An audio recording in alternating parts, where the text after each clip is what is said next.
Tell me a little bit about yourself. A little bit about myself. Well, I'm 45 years old. Some big things that I've done. I'm an Ironman triathlete. I have completed Ironmans. I've ran lots of marathons. I like to hunt quite a bit. And I'm married and I have 2 children. And I live in Morgan, Utah. What did you do when you were little? When I was little, I tried to find and do everything that I could that made me afraid, because I never wanted to be in any situations where I was afraid. And so I would eat worms because I thought, man, this is going to be really scary. Or I would climb up big boulders, or I would jump off of things, or anything that was scary for me, I tried to do because I didn't want to have anything hold me back.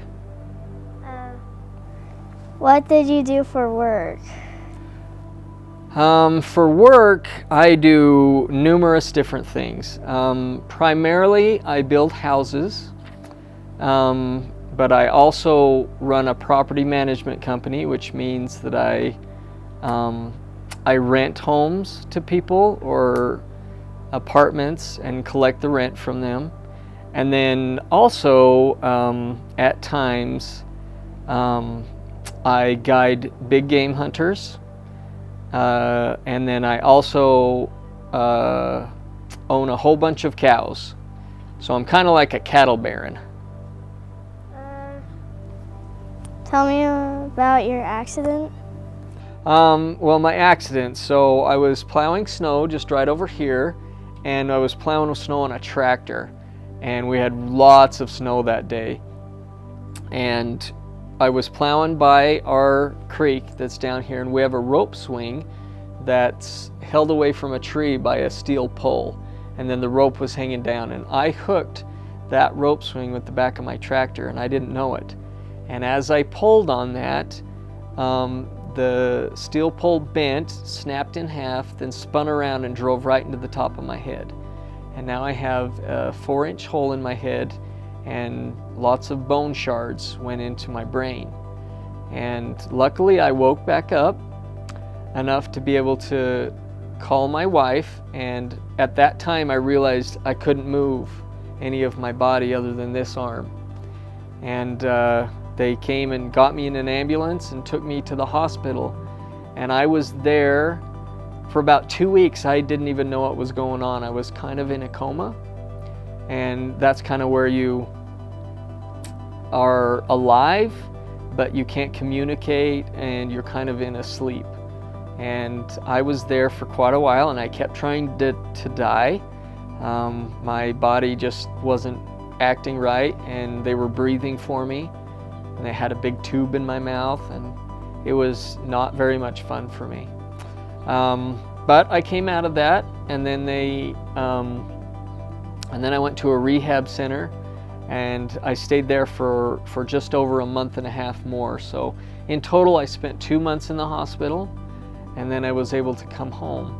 And that was pretty tough for me. And then for the next 6 months after that, I couldn't really work or get around, and then I got to start to drive, and little by little I was able to figure out how to do things without the use of the right side of my body. And now I mostly climb mountains, and I can drive vehicles, and I shoot a bow and guns, and I do all kinds of things, but I still have to ask for help for a lot of things. And that's okay. But it makes me sad sometimes, because I would like to be able to do more things. But every now and then I feel a little bit bad, and I close my eyes, and I get over it, and then I just move on. What does it mean to be paralyzed? Well, to be paralyzed means that I no longer have the ability to move that part of my body. and I am paralyzed, or I can no longer move this side of my body. So my arm does that, and that's all I can do with my arm. I have been able to do, I can lift it up just a little bit, but that's about it. That's all I am capable of doing.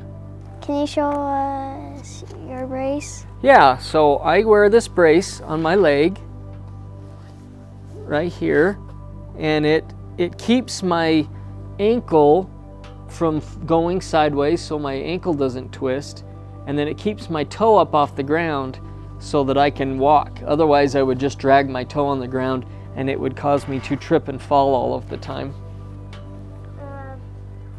How is hunting different? So hunting is quite a bit different now. I hunted like all of the time, and I still hunt all of the time, but it has changed. I used to be a huge bow hunter, and I still am. But because I can't use my arm anymore, I can't draw or pull the string back anymore.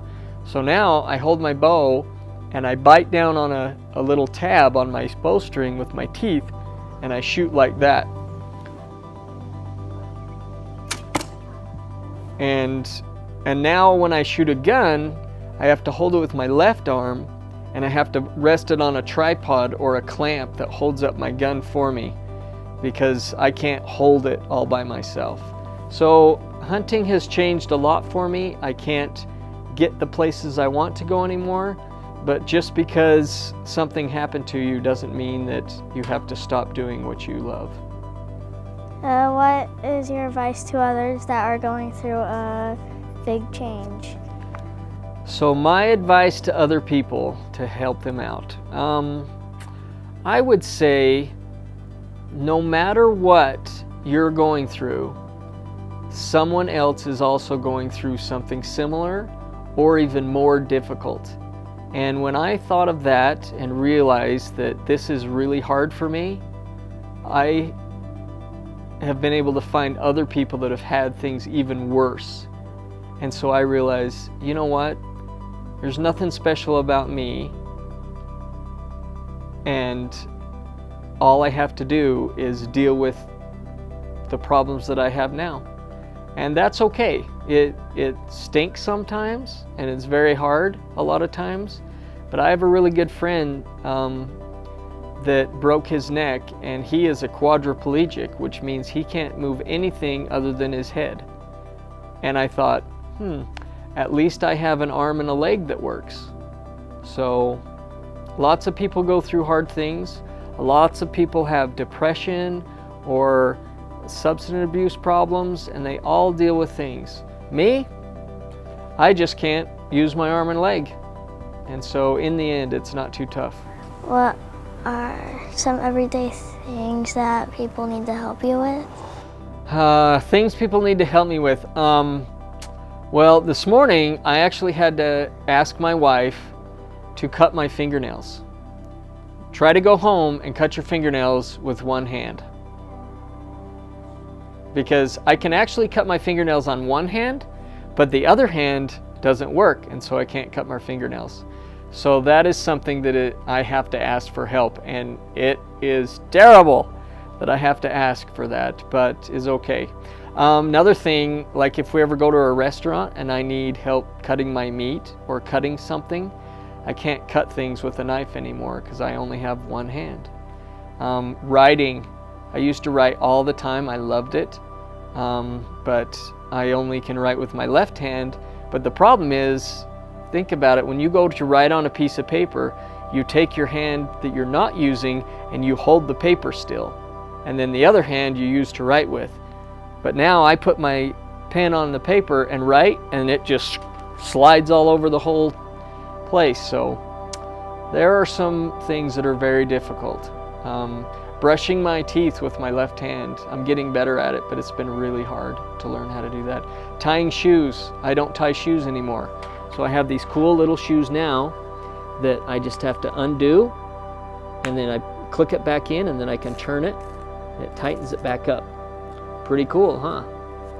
But yes, there's many things that I have difficulty doing, but I've just had to learn to compensate and figure it out.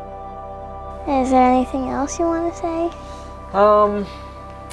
When I was in the hospital, I saw many people that felt really, really bad all the time because of the stroke or whatever that they were in on this rehab unit that I was in. And I know that people are going to struggle with all sorts of things, and that's okay. It's okay to be scared, but in my mind, it's not okay to give up, because bad things are going to happen to you all the time. I mean, throughout your whole life, you're going to have bad things happen to you, but you can always overcome them if you have the attitude to be able to do so. And it's hard for a lot of people, but for me, I just can't see giving up on anything just because it's hard and that you're scared. So I guess that would be the one thing I'd like to say. Thank you for sharing your story with me. You're welcome, Harper. Anytime. Are we done? Anything else?